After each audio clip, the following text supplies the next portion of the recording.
আসসালামু আলাইকুম। কেমন আছেন সবাই? আশা করি আপনারা সকলে ভালো আছেন। আপনাদের একটা ঘটনা বলি। করিম একজন ধনবান হাজার কোটি টাকার মালিক। সে চায় জনসেবা করতে, সেইজন্য নির্বাচনে সে দাঁড়াতে চাচ্ছে। সে ঘোষণা করল, "আমি জনগণের সেবা করতে চাই। আমার সম্পদ এবং আমার অর্থ দিয়ে এলাকার উন্নয়ন করব। রাস্তা বানাবো, স্কুল খুলবো, ফ্রি চিকিৎসা দিয়ে সবাইকে সাহায্য করব।" আপনি অবাক হয়ে গেলেন।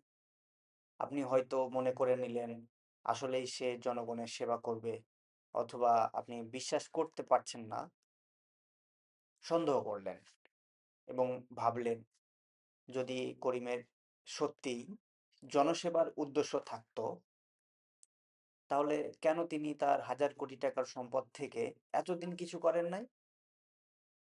যেহেতু সে কিছুই করেন নাই, সেহেতু সে নির্বাচিত হয়ে জনগণের সেবা করবে এমন ভাবার কোনো কারণ নাই। তার লক্ষ্য সম্পদ জমানো এবং ক্ষমতার অপব্যবহার করা।